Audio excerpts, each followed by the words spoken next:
We get things kicked off. Good morning. My name is Travis Taylor. I work at the Higher Department of Education in the Office of Graduate Success. Main role at the department is the program administrator on graduation requirements, obviously heavily tied into our work that we're going to discuss today around Ohio's graduation requirements. Got an exciting agenda today that I will quickly put in the chat. But excited that to have everybody on the call today that is able to join to learn about high school redesign work in the state of Ohio. Learn about the history of it, the work that's being done currently, but also talking about our vision moving forward and talk about cohort 3 work. But quickly before we do that, I want to introduce you to our current high school redesign team. We're made up of different organizations, both within the state, but in external friends that help support our work as well. So I'll get it kicked off. I already introduced myself, but I will flip it over to my colleagues from ODE. Then we'll jump over to Johns Hopkins ILO group. Then if you are part of our cohort 2 teams or part of our planning teams or ESCs currently involved in the work, our high schools here during the call, we'll flip it over to you to do introductions as well. But with that, I should have 2 ODE colleagues on the call, either Dennis or Graham, if you're able to introduce yourselves. Hey everybody, Graham Wood. I'm the director of the Office of Graduate Success here at the Department of Education. Glad to see everybody. Hey everyone, I'm Dennis Haft, with the Office of Graduate Success, state coordinator of the Making Schools Work program. Nice to see everyone. Thank you, Dennis and Graham. Then if you didn't see it on the first slide, if you're able to put in your name, school, organization you're with, and kind of one word to kind of describe where you're currently at towards the end of the school year, just kind of get an idea where everybody's mindsets are at this morning, that we are only a couple weeks away from the end of school year. Obviously, it's a busy time. And again, thanks for joining us. But I'll flip it over to our friends from Johns Hopkins University for their introductions. Hello, everybody. I'm Bob Balfance, the director of the Everyone Graduates Center at the School of Education at Johns Hopkins. I'll give it to Linda. I'm Linda Muskoski. I work at the Everyone Graduate Center with Bob, and good morning. So happy to see you, and I'll send it Amanda's way. Morning, everybody. I'm Amanda Martirana, and I am also with the JHU team and wear many hats depending on the day. So great to see you guys. Linda, Bob, and Amanda, thank you for joining this morning. We'll next flip it over to ILO group for their introductions. Travis, my name is Sabrina Solares Hand. I'm a senior managing director with the ILO group, and I'll hand it to my colleague, Raydell. Hey, Raydell Wallace. I'm a consultant with the ILO group. And I think Art is on. Maybe still trying to log in. You might come back to him. If he's not able to join you, we'll circle back with that. But lastly, our cohort 2 schools or ESCs or anybody from our high school redesign planning team for your introductions. I'll get us started. I'm Amy Wettengale, education consultant with Hamilton County ESC. Good morning, Amy. Good morning. My name's Amy Harker. I'm from Sorry, I'll start calling. There's a good amount of you. Amy Harker, go ahead. Hey, Amy Harker. I'm from the ESC of Northeast Ohio. I'm excited to see everyone online today. Thank you, Amy. Eric, good morning. Good morning, Eric Smith, Principal, Copley High School. See who else we have on. Paula, good morning. Paula, are you able to introduce yourself quickly? Oh, maybe Paula's not on. Nadine is I see what the Paula's name is. I'll circle back. Yeah. Kurt, good morning. Good morning, everyone. Kurt Bradshaw with Southern Ohio ESC. Taylor. Hey, good morning, everybody. Taylor Porter, school principal at Sycamore High School. Then I believe we have Tippy's on our call this morning.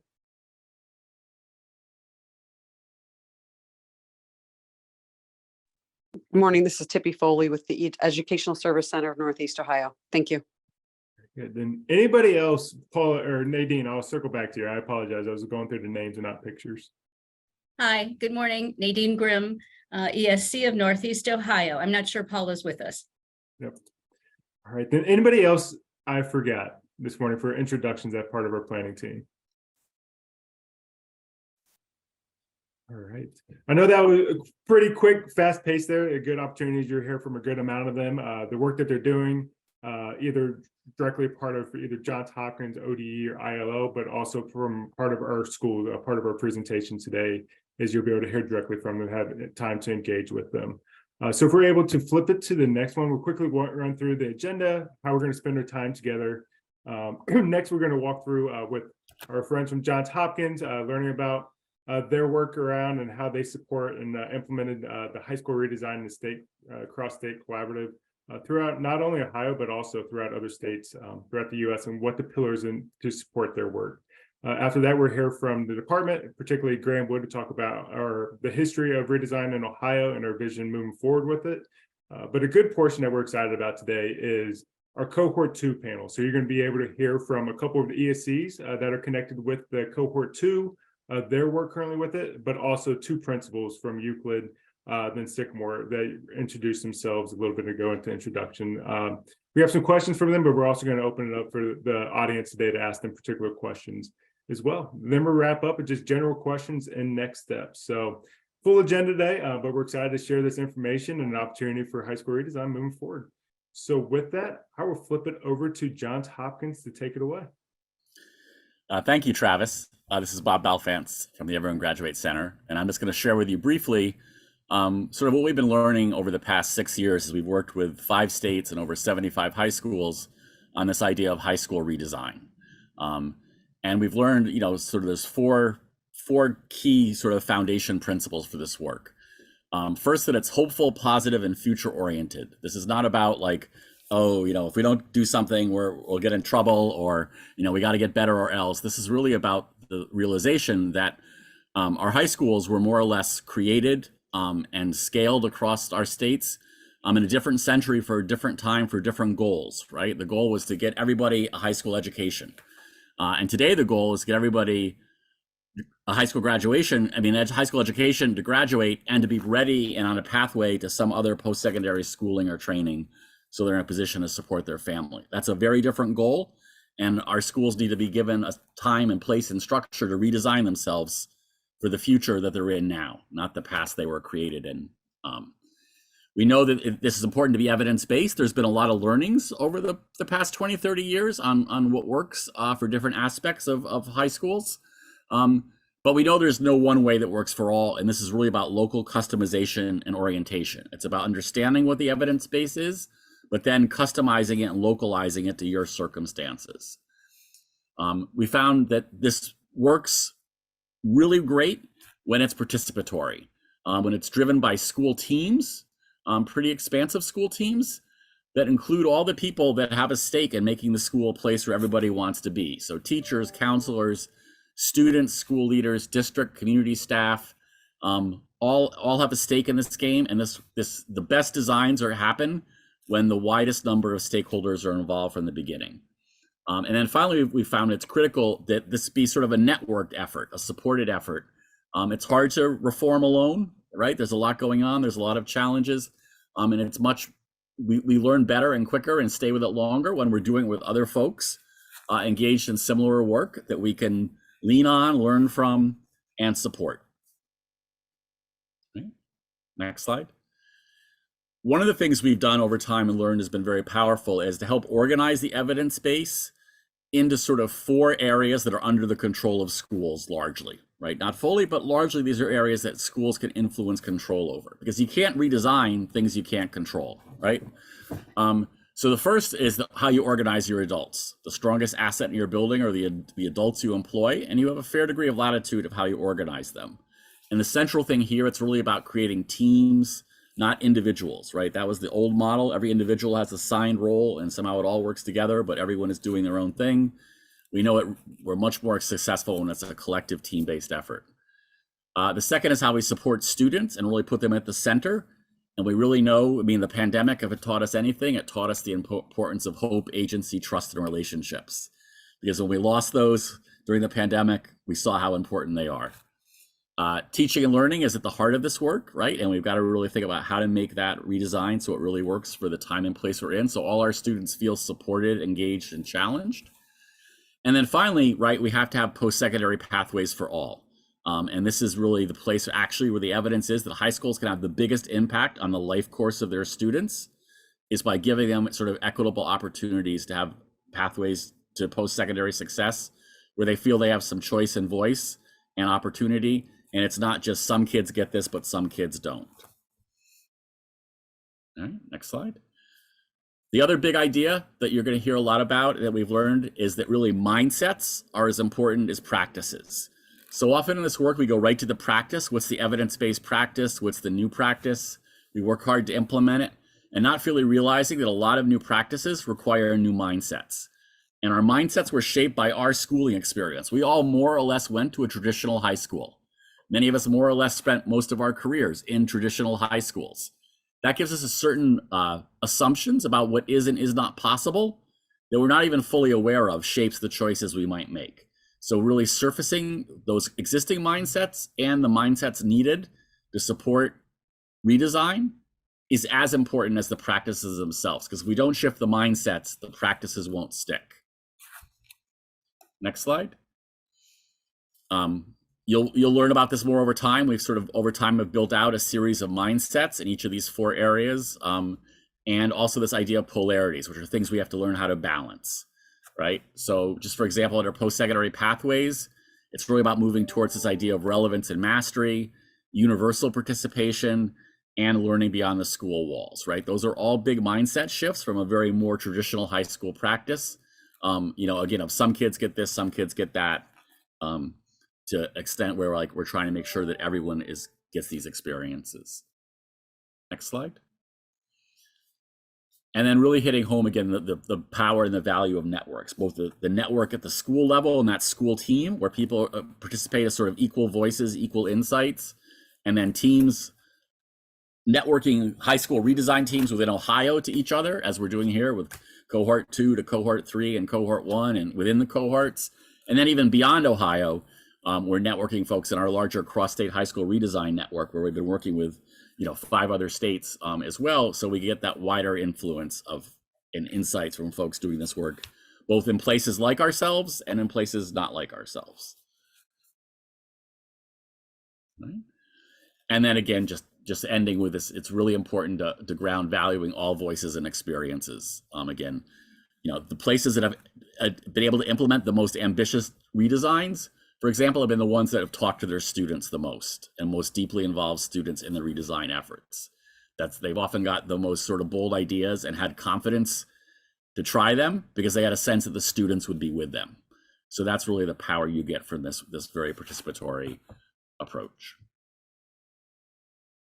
And with that, I will turn it over to Graham. Thanks, Bob. And we are so lucky to have Johns Hopkins as a significant partner in this work. I mean, this is stuff that they do with many other states, and we're lucky enough to have them here in Ohio as a resource and as a team member throughout all this. So appreciate you coming today, Bob, and appreciate you sharing your wonderful folks with us, because it's a lot of fun doing this work. High school redesign has been going on in Ohio in some way, shape, or form for about 5 years, I believe. But we really started to hit the ground running a little more last year. And that was kind of the introduction of cohort 2. And we did have a first cohort, and I'll talk a little bit about that. But cohort 2 stemmed out of some work from actually the State Board of Education. So about 4 years ago, the State Board of Education created a task force for graduation requirements and high school redesign. That task force started some of the work around redesigning our high school graduation requirements. And their second task was looking at high school redesign in Ohio. So they produced a report. And this report is about 10 pages long. You're welcome to read it. Travis, if you're able to put the link to that chat or to that report in the chat. If not, I'm definitely able to do it when I am finished up here. But that report kind of gave some recommendations around where to go moving forward with high school redesign in Ohio. And this report was written throughout the beginning of the pandemic. So the idea of redesigning a high school was happening. It was happening everywhere. Everybody was redesigning their high school experience and was doing it like that because they had to. And what that showed us and what that showed some of the other folks on the high school redesign task force was like, whoa, we have the ability to do things that we had no idea we had the ability to do. We have the ability to categorically shift the way that we deliver learning in a way that we didn't know that we could.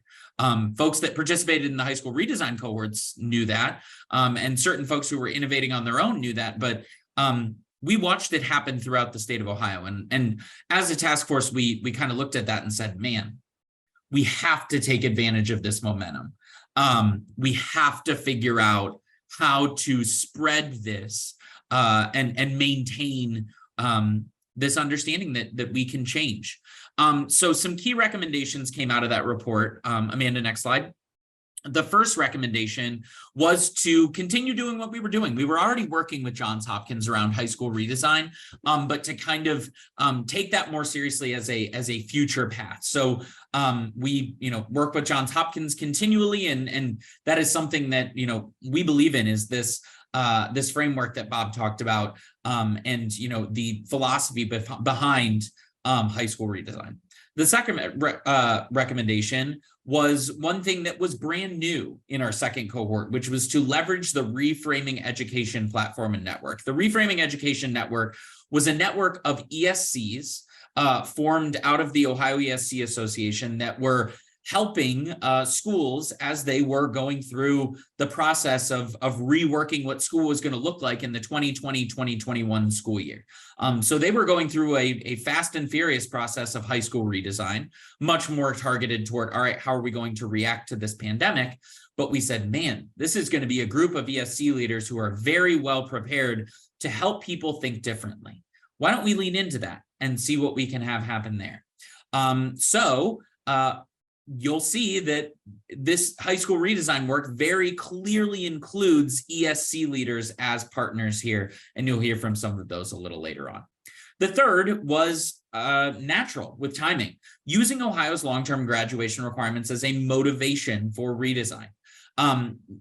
We are still significantly in the transition period to our new graduation requirements, and we were even more so in that transition period back in 2020, 2021, when these requirements were brand new and everybody was reacting to them. I think this is still a very relevant thing today as we think through, all right, we've got our first class that's graduating with these new graduation requirements now. What can we learn from that?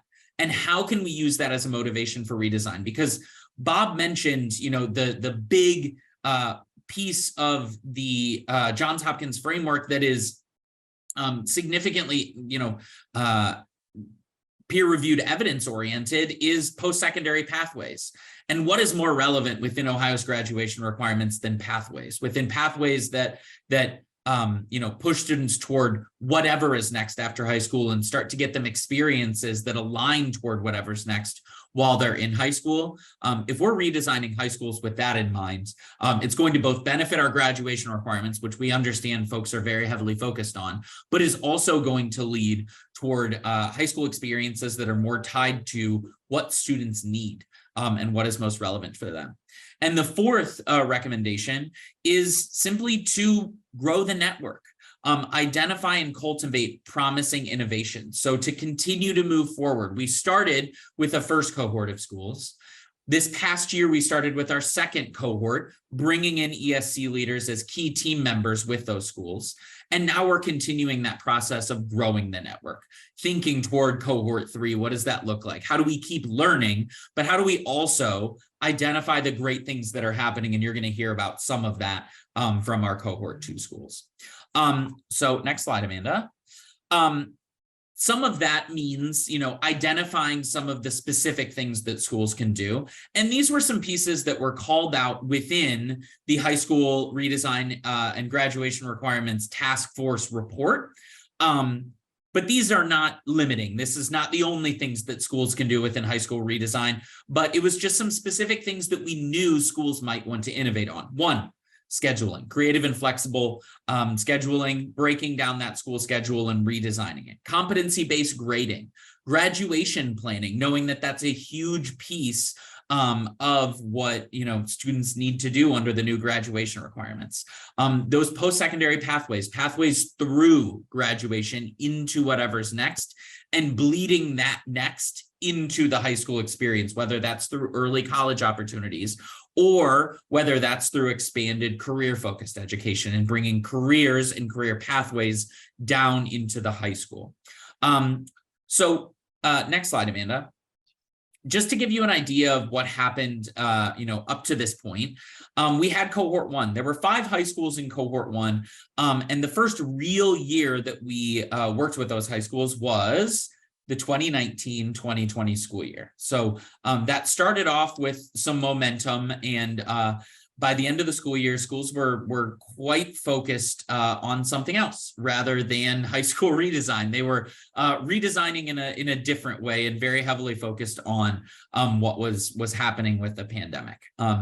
This involves some extra meetings, some extra time, and schools said, you know what, this is not something that we've got on our radar right now. We continued to work with our cohort 1 schools after that point, but it was still heavily within the context of the pandemic. So we have some schools that we're still pretty close with out of that first cohort, but cohort 2 is kind of almost a reset of high school redesign in Ohio.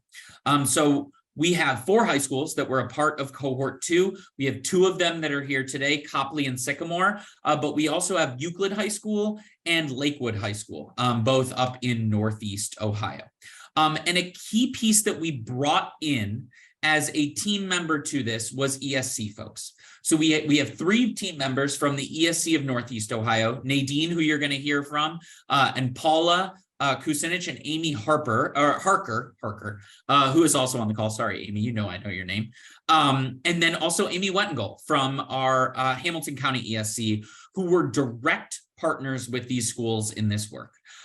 We know from the state perspective that we're situated in Columbus. We developed great relationships with each one of these schools as the year went on, but we didn't really know these folks as we started the school year. And we thought that it is a key opportunity for us to have people who were already in these schools, had relationships in the region, and who were literally physically situated closer to the schools to be able to be a partner in that work. And those ESC leaders were key in making things work this school year. So we started that process in September with the schools, and we had 4 convenings over the course of the year and many other meetings where schools met either with us at the department in Johns Hopkins or just with their ESC folks.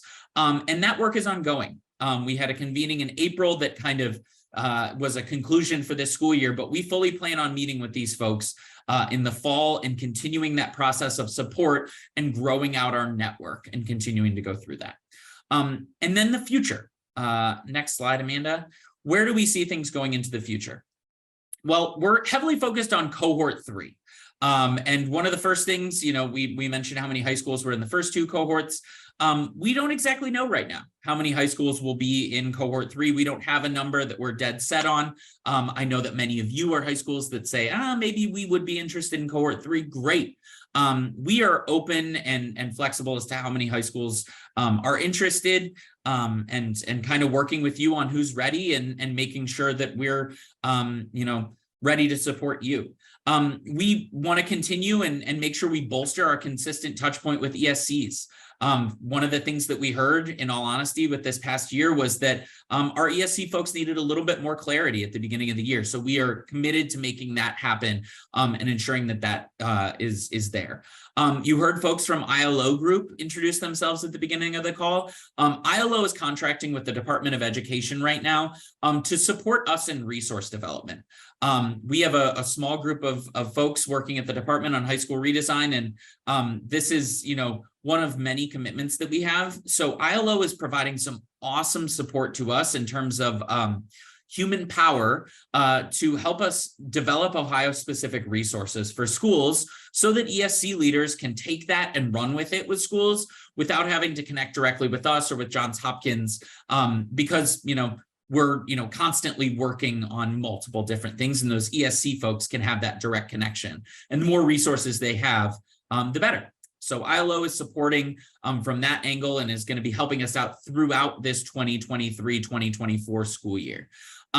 So we are going to start cohort 3 in early 2023-2024 school year. We don't have an exact date for kickoff, but we'll also plan on having them connect also directly with cohort 2. So we'll have schools that are, a year ahead of them in this process, but also continuing to create that network, that visual that Bob showed of, all the schools connecting in different ways. Just because a school is in one cohort versus another doesn't mean that there's not connection. And there's a great opportunity for mentorship between those. And as we move into the future, we're open and flexible. We want to see continued growth. We see the power that high school redesign can have in Ohio as folks break down what they expect of the high school model. And we want to continue to see this network grow and grow and grow sustainably. We want to create a learning community. We don't necessarily see this as a 2-year commitment or a 4-year commitment or a 5-year commitment. High school redesign takes however long high school redesign takes. And I also think it's important that, even when a school considers themselves like, all right, we have done the part that we think, we committed to in our high school redesign plan, that's not the end of connection. We want to create a network that continues to grow and is a learning community for every single school involved, because, I would guarantee that, if a school is done in 5 years, they could definitely hit the reset button and continue to redesign at that point. This is never, we're never done growing and learning. And high schools will probably never be done redesigning. It's a network to continue to move forward.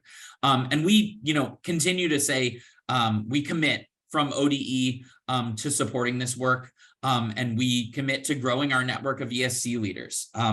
Our good friend Linda, who introduced herself at the beginning of the call, has been really influential with me in remembering that we from ODE have to be here to provide permission and to continue to encourage schools to think bigger and think more innovative. Because, one thing that we heard a lot from, especially our friends in cohort 2 was, we know that there's this innovative law in Ohio. We know we can innovate, but, it takes somebody from the Department of Education to say, yes, go for it and do it, to feel confident in moving forward. And we know that's one of the roles that we play in this work. So just to provide a little bit of clarity around like kind of what's expected, I want to make sure that everybody knows none of this is like written down in pen definitive.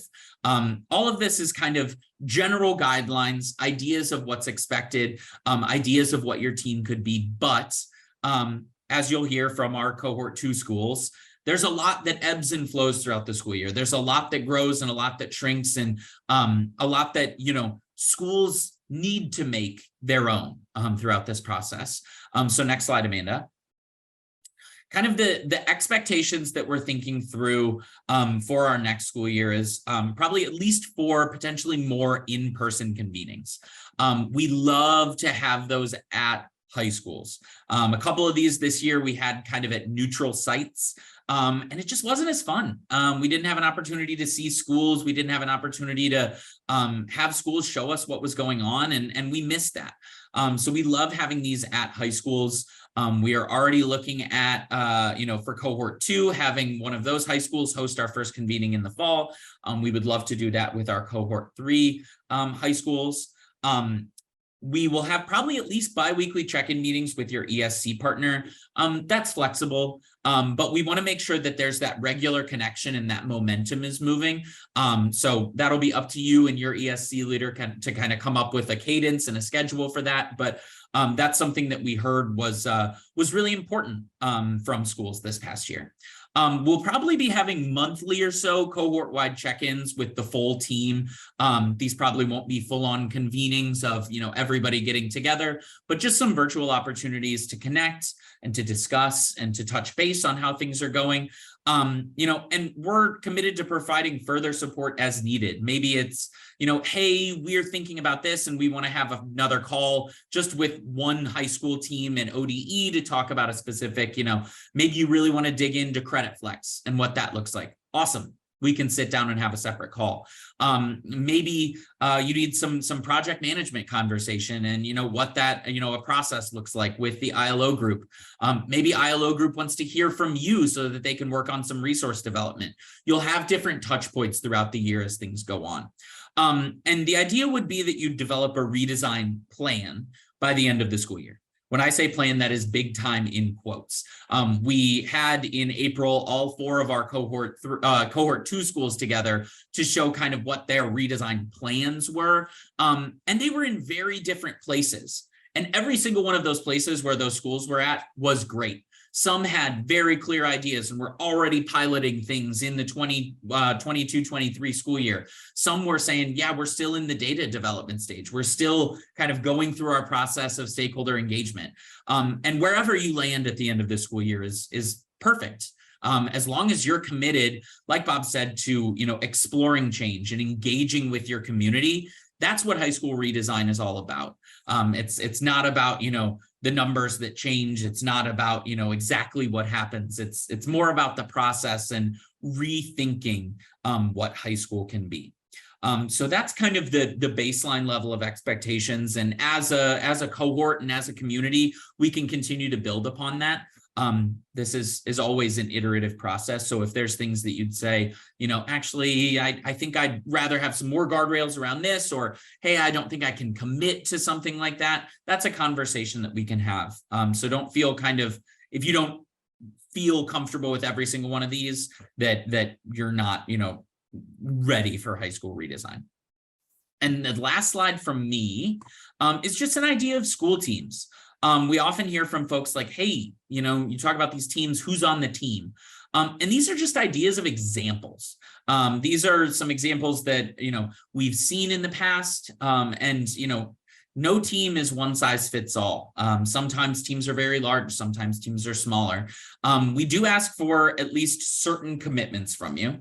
One, I don't know that we've ever really seen success without a K-12 or 9-12 principal involved. That high school principal is a key member of that team, along with some sort of district leadership representative to be able to be there and speak to larger, higher level conversations. So sometimes that's the superintendent, sometimes that's somebody else from a school district, but at least some district level leadership along with the high school principal are kind of the 2 very, very important pieces.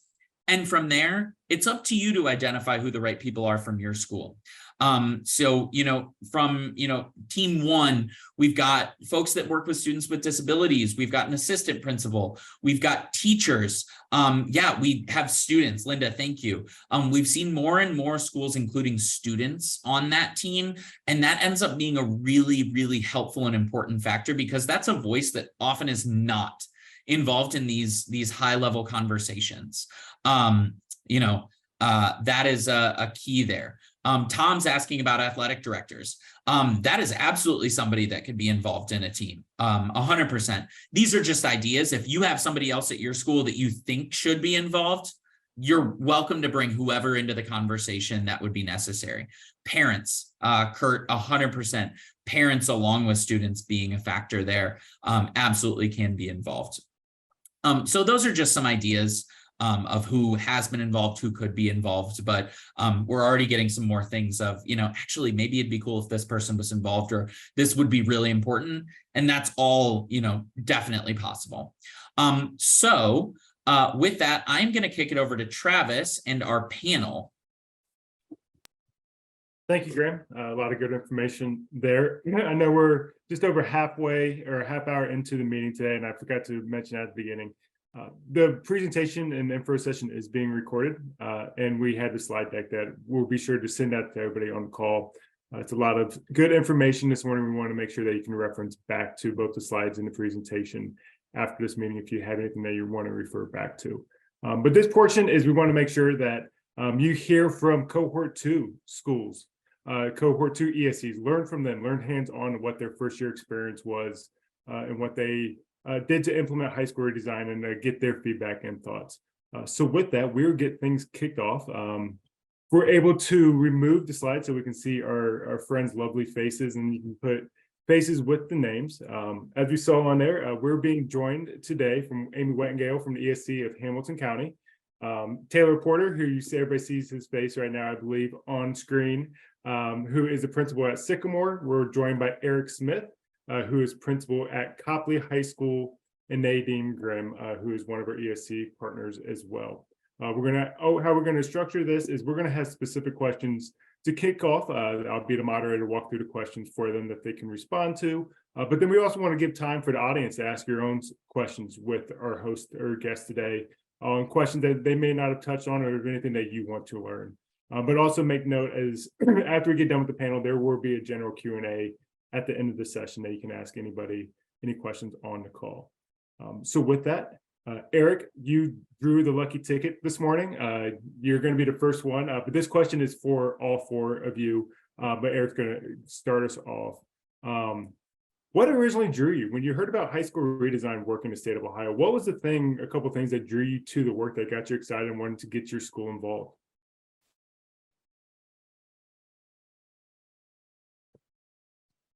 Uh-oh. Amy, you're on mute. Eric, we can't hear you.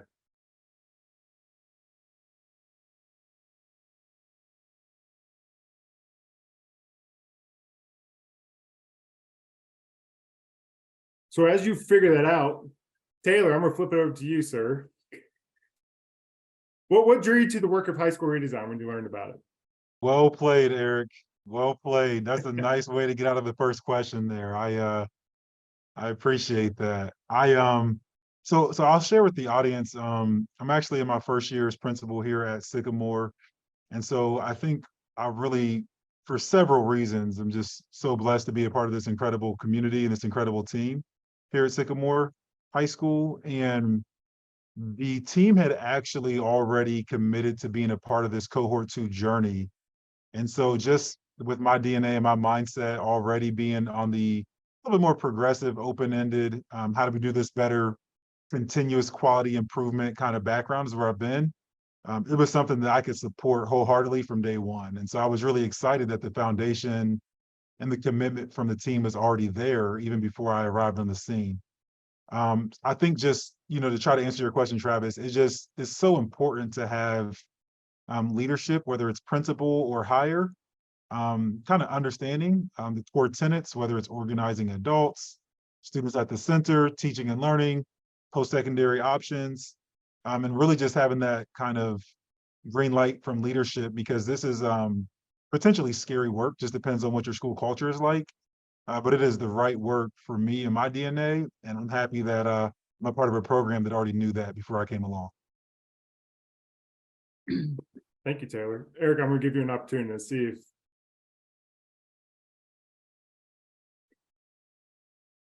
all right. Nadine, I know your experience to get involved with high school redesign a little bit different. Nadine's been working prior to cohort 2. She was involved with high school redesign and planning. But when you first got involved with our planning team, what was it that kind of stood out to you that was excited about the opportunity? Oh, can you hear me? I hope you can hear can. you. All right, thank you. We were asked to participate to help to recruit some of our districts. And so we had the opportunity as an ESC to first work with the outstanding Johns Hopkins team, and also with you at the high school graduation office, to really understand, what the purpose of it was, what your goals were. And so, looking at the framework of organizing adults, students at the center, teaching and learning, post-secondary pathways, that framework really speaks to to all the essentials of what a high school kind of needs to do when they're thinking about kind of maybe reframing or sort of reorganizing what they're doing internally. But it was a great opportunity really to think about opportunities for our districts that really had been doing some innovative things, but maybe hadn't had such a practical approach to what they would be doing. So the kind of step-by-step looking at the various components of the framework and then deciding, looking at their assets in the school and, thinking about what they already are currently doing, but what they could be improving upon, what they might be changing, sort of that whole focus and that change of mindsets really related to the new graduation requirements. And knowing that for this year of students in particular, they now all have to have a graduation plan at grade 9, and really thinking about how that planning really can impact what will happen to their futures, whether that be careers or whether that be post-secondary education. So those were some of the things that kind of were the ideas that we were kind of percolating really in terms of our opportunity to share with our districts. Thank you, Nadine. And last but not least, and Amy, I promise you won't be the last one on each one of these questions. No problem. So I actually, high school redesign and opportunities presented to students as they move beyond high school has been a passion of mine for quite a while. I was just never in a position to be able to engage in the work. So even though I was an instructional coach for many years, it was mostly at the middle school level. And so moving to the ESC provided an opportunity to continue that conversation around math specifically, because that is my certification. I'm 712 math, and I think we can do so much more with high schools around mathematics, as well as just opportunities for kids to really think about what they're passionate about, what they would like to do after school. And within that process, I also have 2 kids who next year will be juniors and seniors. And I just see the things that have worked really well for them, as well as things that haven't worked really well for them. And so navigating that with them, like, ignited that passion even further, because we've got some awesome things that are happening. And just the cohort aspect of being able to like pull in from so much good that is going on. It's just not right with us, right? Like, there's amazing things happening in schools. And even within the city of Cincinnati, we don't get an opportunity to talk to other people and to like share ideas and to, bring about full-scale change. So I was drawn to this possibility to support that process, and would love to continue with a few of extra friends. Very good. Thank you, Amy. Maybe third time is the charm, Eric. Is it working now? Perfect. Holy cow. All right, am I still answering the same question about what? Same question, yeah. So you're right on the line on time. Good timing. All right. So, I mean, I'm going to be honest. I think we often can look out into a school and we can see where everything was done the way that it was done when we were there. And there's a lot of things that go pretty well at the school I'm at here at Copley, but there's a lot of things where if I would look and I would honestly evaluate, I might say, hey, we might be 20 years behind there. It's working, it's going okay, our scores are good, but so I thought this would be an opportunity to do that. And if I'm perfectly honest about the whole process, last fall, I just happened to read an email that came from ODE about the whole high school redesign process. I was like, oh, that sounds interesting. And then I just filled out the form to become a part of it, and then was accepted in, and I built a team and got permission from everybody and checked everyone's availability, and found it to be just a really neat space where we were able to, I guess for lack of a better term, kind of synergize around this idea of we all want to change, and we're all looking at this, the potential for change very positively. And so, what ideas my team was able to come up with, but then as well as hearing where everyone else was pretty fantastic to have that time and space carved out for us to do that and to really dream. Very good. Thank you, Eric. You can stay unmuted. I'm gonna hit you with another one. This one's more targeted to Eric and Taylor. We've heard the word team a lot today, and that was on one of the previous slides that we spoke about, and we got some questions in the chat. So Eric and Taylor, if you could just kind of discuss how you went about assembling your team, what kind of thoughts you had, stakeholder feedback of just like who should be part of this team at your school. I mean, so I instantly, when in looking at the examples, like we saw the slide a little bit ago, where it gave you like the ideal team, what the makeup should be, I reached out to central office. Hey, do you support this idea? And if so, who might want to be a part of it? And I was fortunate to have an assistant superintendent that was really interested in wanting to be a part of the work. And then from there, I put a general interest survey out to my staff in order to find out who might just kind of get latched on and who I could hook in. So I got a hold of a few of those. And then I had some people that were non-negotiables. I needed at least one other member from my administrative team, one of my counselors, my lead counselor, and there were two teachers that I needed to be a part of it. One who's done a great deal of work in the MTSS world and has really done a fantastic job, working with our students that might not do school as well as others. And then another was just one of the guys that I go to a lot because he wants the best for the building and he's willing to do the work to make it happen. Thank you, Eric. And I would contribute that it's a little bit of a blended answer for me. A lot of our team was established, and like I said earlier, it allowed me to come in the perfect landing spot and just come in and be a principal that can support and drive the work forward as much as possible. But I do think the makeup of our team is really what makes this whole group powerful. We've got a blend of new teachers, more seasoned or experienced teachers, and I think that might be something that anybody that wants to join cohort 3, you have to really consider the people that you would go to first versus the people that have a lot of influence throughout your building.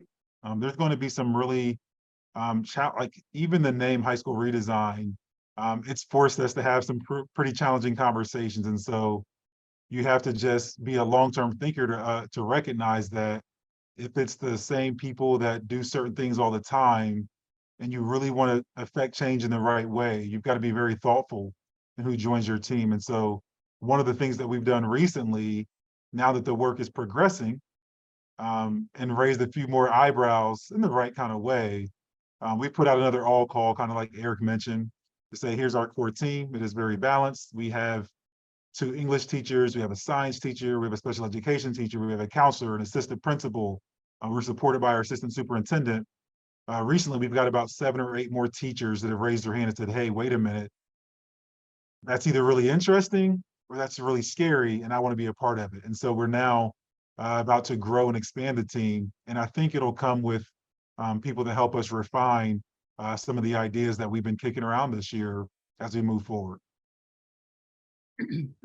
Thank you, Taylor. And there's also a connection with the school and the team is how that ESC plays within each school and supports each school.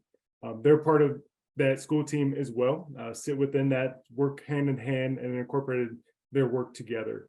So with that, Amy, Nadine, since you're not directly within each one of their schools and work day to day, how did you go about building your relationship and integrate yourself within each school? Amy for Sycamore and Nadine for Copley. How did you kind of go about building those relationships and getting involved in the work with them? So I actually had a somewhat of an established relationship with Sycamore. I had done a little bit of work with their high school math department last year, looking at a particular course offering to support students who might struggle in Algebra 1 and looking at ways to design that. So we had started kind of just having that opportunity. Additionally, they also have me working with some other things related to math this year. And so I had the opportunity to build relationships with those people. And so it was a natural fit, given the work that I was doing within the district, to also be a partner with the high school redesign. So just kind of happened naturally. As far as our work here at the ESC of Northeast Ohio, we have 3 of the 4 schools that are involved with the cohort 2. And so Lakewood and Euclid are members of our district group. And so we had the individuals on our team, Amy Harker, and then also Tippy and Paula, who were working with specifically with the other schools. And then I was working with Copley, which is not necessarily one of our member districts, but is in close proximity to the ESC here in Northeast Ohio. And so it was a great opportunity for us to kind of extend relationships and to meet the people at Copley and their team. And so initially, it was just a matter of participating in sort of the framework meetings and listening to what the high school team at Copley Fairlawn had to say about the things they were interested in doing. And then when they actually identified some of those things, like scheduling, their interest in learning more about that, like their interest in learning more about the work-based learning pathways, we tried to respond to that by providing them with some resources related to scheduling, and then also to the work-based Learning Institute that we did here at the ESC, and they were members of that team as well. So those are just some of the things. We did have an opportunity for some sort of more personalized meetings. We did those virtually with the ODE group and also with Copley Fairlawn, and just to learn kind of where they were in the process and if there was anything else that we could do to support. So it's been a real pleasure working with them and learning from them how they were able to form their team, to identify those things that are most important to them and how they're going to go forward with their plan.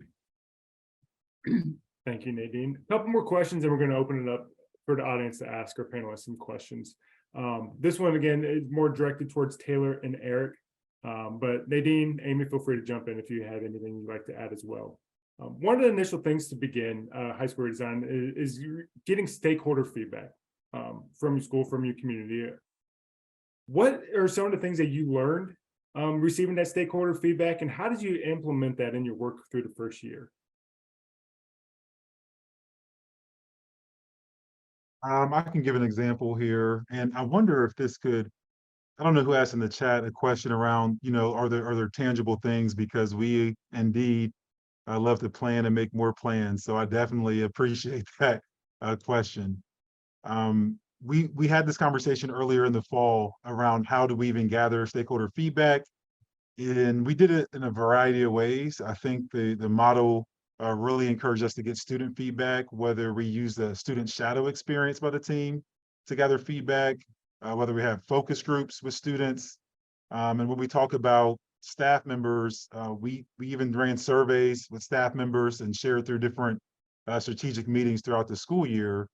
But we thought it'd be most valuable to try to use a research-based survey. So we partnered with Battelle for Kids, and we ran like a 21st century learning survey with our staff. And I think that was one way we decided to really just gather ideas and thoughts and feelings and experiences as we move this work forward. And some of that led to one of our goals, which is to increase open campus opportunities, as well as just continue to evolve like the options for how we're doing our school programs here. And I think to the number 4 speaks specifically to strengthening pathways for post-secondary options. And so what does that mean for us at Sycamore? Most schools, if not all, have some type of, if you're a senior, you get a late arrival pass or permission slip. Hopefully you're familiar with something like that. And then you may even do an early release for seniors. That's something I think hopefully is pretty common. Something that's small but tangible that we put into place to roll out in August is stacking those late arrivals and early releases to the back end of the day, right? And so we run a 7-bell schedule, and present day seniors, we got about 150 seniors that'll take advantage of this. They'll have a late arrival, so they skip bell 1, they'll have an early dismissal, they skip bell 7. So as we get better and continue to strengthen our partnerships, of course, we want to build out ways to have more community partners and business partners and very clear lines of collaboration to job shadowing, and job opportunities and post-secondary experiences. But in the short term, something as small as adjusting the way we do scheduling to offer the right courses, bells 1 through 5 or bells 1 through 7, to allow seniors to stay on track to graduate, but then also allow them to get off campus earlier to take advantage of post-secondary opportunities is a very small example of something we were able to accomplish right now. I could add just a little bit in terms of surveying some of our folks. You know, one thing we really wanted to do, we asked really open-ended questions really at the very beginning of the year. We went even through this activity with Johns Hopkins, and you know, we really, I mean, I guess I'd have to look at the questions to be sure. It's been back in the fall, all commencement related now. So, but it was really, you know, what's going well and what's not going well at Copley High School. And we got just a significant amount of responses. My counselors actually, they use these as like finishing questions to just class meetings anyways, where they were meeting with every single student, you know, for scheduling and things like that. And, you know, one of the things that we were able to find out is, you know, kids did want more flexibility. And then when we looked at some data, we had a number of our seniors that are incoming to the senior year, 30% of them only need one course to graduate high school. And in almost all cases, it was related to a math course, you know, for them getting that fourth math course in. And, you know, a lot of them are athletes and very involved, so they need to get 5 classes in, but some aren't. And so a lot of our students struggle with, well, I've got to be in the building for all these classes that I don't want to take. And so one of the things we started really exploring is some of those work-based learning opportunities, trying to develop and create pathways and platforms for our students to be able to go out into the community where they can get some valued experience, and it can count for credit through credit flexibility and various other things that allow us to do that. And that's where we were able to do a couple of pilots with some kids and move along. But, you know, we've got a lot of things that we're dreaming about doing that we've heard Sycamore do, or, you know, Euclid and Lakewood. But we wanted to really start on some things early. And it has already led to changes in my 23-24 master schedule. One individual is going to take the lead on building those partnerships for us. And, you know, we're really going to kind of continue that work. So I think that's really some of the things we were able to learn. Thank you, Eric. Couple more, then we were going to open it up, but 2 more questions I want to get off to make sure you guys speak about. What are 1 or 2 innovations that you guys looked at as a team this school year that you're planning to work and implement moving forward that came about from your work this year? And I will flip it back over to Taylor for that one.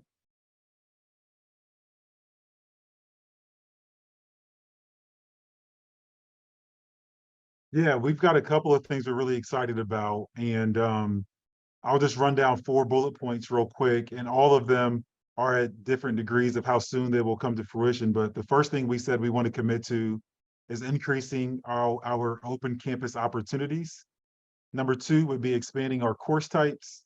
Number 3 would be opening up access to courses and levels. And then number 4, which is probably, I think, the most exciting and the most innovative potentially, is evolving alternative options.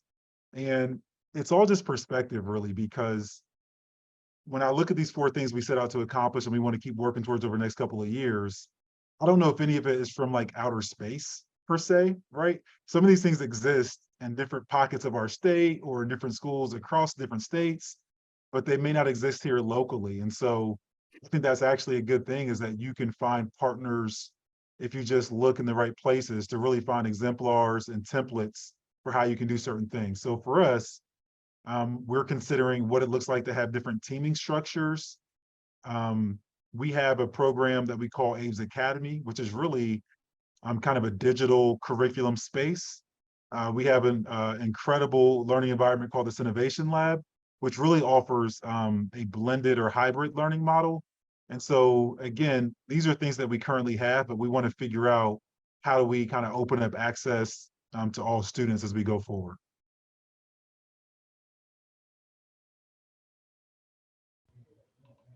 I could chime in for Copley's perspective. Probably the main work that we are going to be embarking on is that every single student that graduates from Copley High School will receive an authentic career experience while they or before they graduate and leave us.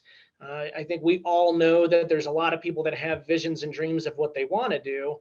And then when they go do that thing, or they earn that 4-year degree to do that thing, they realize there's no way I'm going to do that thing. And so we really want to give our people those experiences. We find that we have that happening, like Taylor said, in pockets of our population, where some of our students traditionally, maybe because of goals on an IEP, might go and do some of those real life work experiences. But we find that there's a lot of students that are left out of that process. You know, we have a lot of students that are chasing down acceptance to selective universities, and they simply are not willing to give up time to go do something like that. And so we are going to make flexibility within our master schedule to allow those things to happen either throughout the year or during a period of time in the year, depending on what would meet the need for a kid. And much like Taylor said, we also are going to be looking at master schedule flexibility. And with that, we're going to be looking at that accountability piece. One thing we find that's just super difficult, and almost all our high schools can probably attest to this, is tracking down where a kid is when there are kids that are leaving for CCP, or if we are going to add these authentic career experiences, leaving to go to a work site or something like that. We just want to make sure that we have a level of accountability with those students as they're coming and going within our building. So those are the main things, and we really want to attain to, and we know it's down the road a little bit for us. Something like the Synervation Lab that Taylor that is at Sycamore is a pretty fascinating thing. We find, and I think this is pretty common as I've talked to colleagues. We've got a lot of kids that, for one reason or another, the in-person thing every day just isn't quite working out, but they still could be incredibly gifted learners or just in any level of capacity. So we really want to develop something like that school within a school model where those kids are still our kids. You know, they've got a great model where they get to have those kids in their building every now and again, but they also can work at their own pace at home, and they're connected to teachers that are of their content. So I think there's a lot of fidelity with that process. So that's, I think those are the areas we're going to try to expand to. Thank you. So the last question, probably the $1 million question in the sense that a lot of people sitting here. I'm going to start with you, Nadine, but all 4 of you had the opportunity to respond. Is this time last year, the meeting today is made up of potential cohort 3 schools. So we have ESCs and schools looking at being interested in cohort 3. This time last year, you're sitting in their seats, learning about high school redesign, starting out the process, seeing if there's the right fit for you. As our audience, potential ESCs for cohort 3 and schools for cohort 3, what advice or feedback would you like to share with them about as they're starting this process of learning, is this right for them? And as maybe potentially them joining a cohort 3 that you would like to share with them now with your knowledge of being part of the work for a year? That's a really great question. And I think, when we first started, we weren't entirely sure how everything would unfold and, what we would be learning. We as an ESC had gone through the framework training with Johns Hopkins. And then, with the recruitment of the schools, we weren't sure exactly how the schools, would decide what they would be working on. The opportunity, though, I think, to meet regularly, to network not only with the school with whom you were working directly, perhaps, but to learn from all of the other schools, from all of the other educators who were part of the broader prospect, was a really great opportunity, because you were able to form some relationships. You were able to learn what really was going on in the districts, and there are so many great things that go on in the districts. But then to see the process of how the teams decided what would be the thing that they would be working on, what was, sort of their priority, and, whether it was students at the center or the post-secondary pathways. I think that whole process of kind of peeling back the onion and kind of getting to the great priorities of what they would be working on, to me, was a really kind of a revelatory experience, and having the opportunity to learn from the faculty at Johns Hopkins who have the research, who have the evidence-based practices, I think was really extremely valuable.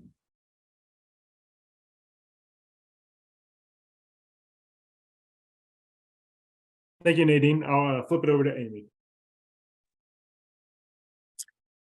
I'm not sure I have much to add. I agree with all of the things that Nadine said. I think what is most interesting and perhaps maybe a little unique to the experience with Sycamore is I loved the opportunity really to highlight in this process through the conversations with stakeholders, whether it's students or teachers, all the amazing things that are already happening, and to like be able to put those together in one place.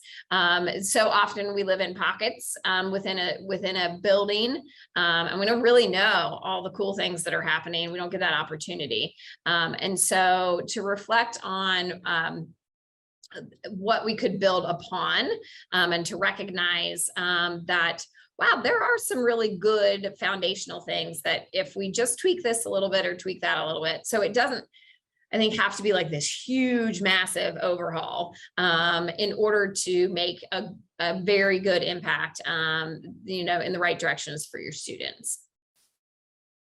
Thank you, Amy. Then from a school's perspective, Eric, what would be your advice or your feedback you'd want to give? Well, I would just have to really give a shout out to the Johns Hopkins team. Honestly, they were so refreshing to listen to and just super energized and kind of bringing forth, some schools examples and just the reason behind, what their work is. That really was, I think it really set the tone for us being able to dream, not just stay within the confines of what we typically do, where we're like, okay, can we do it? Can we afford it? Will people accept it? Whatever. And I think just kind of seeing where they were and kind of being inspired with that was very, very huge for me.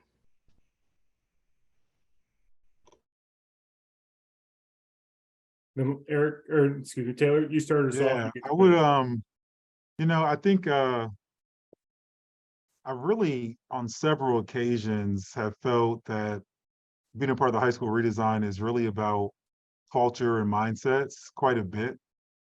And so, depending on what your role is for your school organization, you've got to really be the type of person or leader or individual that understands what continuous quality improvement looks like, and then be able to really be thoughtful in how you bring colleagues along that oftentimes maybe will view your school through a pair of glasses that are focused on today versus tomorrow, right? I think we all know the world is changing rapidly.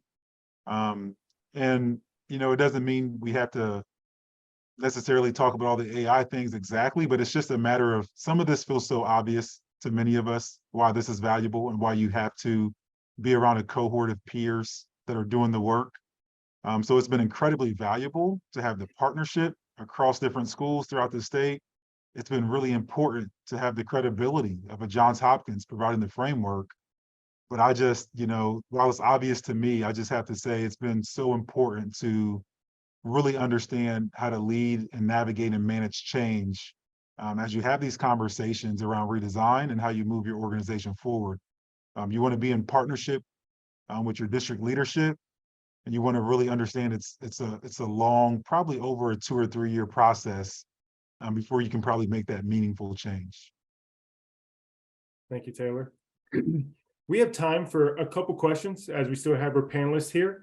So if you have a question for all four of them or specific one of our panelists, feel free to unmute and ask your question. If you're unable to unmute, just because the setting doesn't allow for it, you can put the question in chat. But if you're able to unmute, we'd prefer that you do that way so everybody can hear it. So if you have a question, feel free to ask the panelists at this time.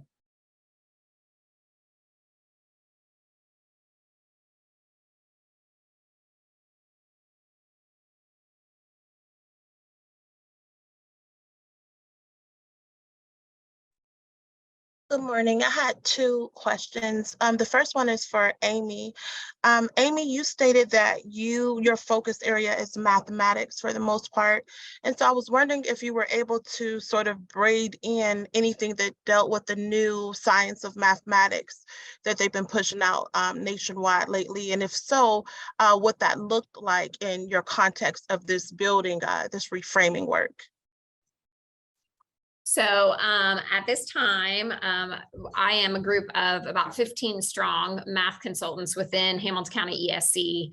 And we have not done any formal moving forward with incorporating the science of mathematics into any of our work at this time. Rather, we are doing a lot of learning and analysis of what messages those science of mathematics are pushing out. There truthfully is a lot of conflict with previously research-based information. And so we're just, treading lightly, figuring things out. And so potentially we may decide to move that forward.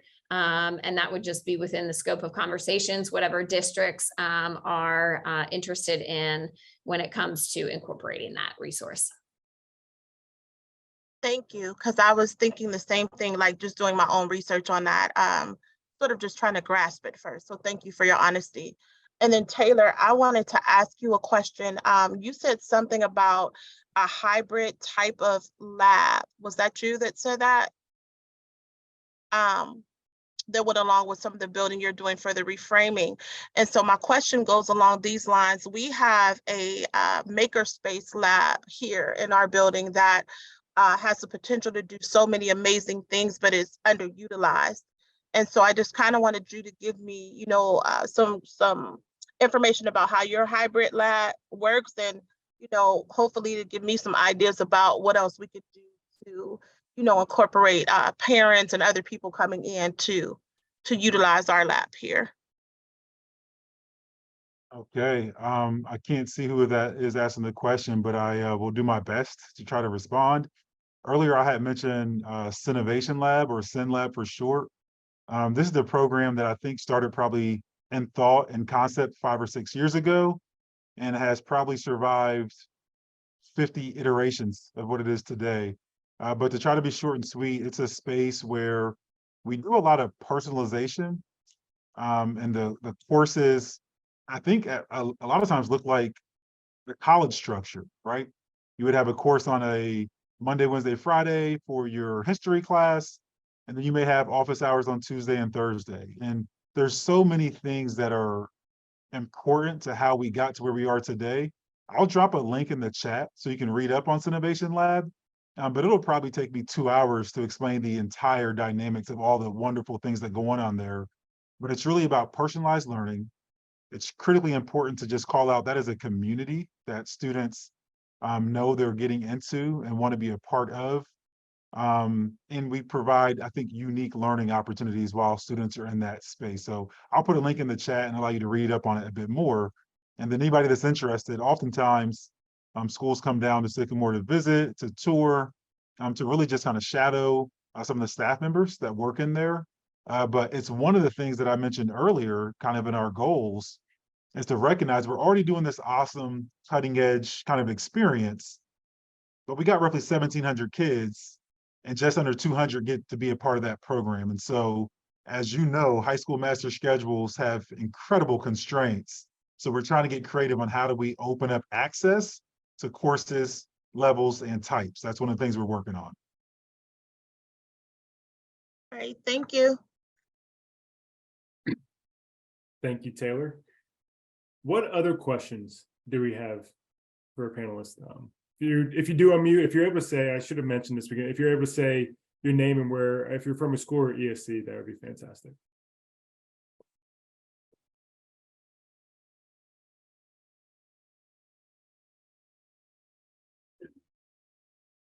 Travis, I'll just ask this question. For Taylor and Eric, this is Kurt Bradshaw with the Southern Ohio ESC. Taylor and Eric, what do you wish you would have known a year ago when you were making these decisions that you learned along the way? I mean, if I were to jump in there just real quick, I mean, the big thing is really knowing how important it is to really carve time out with your team.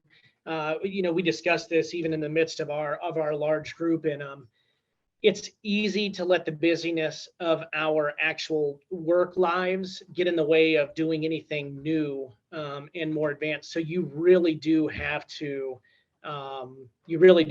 make sure that you do that. And that's the big thing. This is a commitment. And if you're going to do it correctly, you've really got to make sure that you get that time out. We are fortunate that we did that, but we also got to a few points where we had some meetings coming up and we're like, oh man, where are we at? We haven't met in a few weeks or whatever. And and then we really had to get our creative juices going again.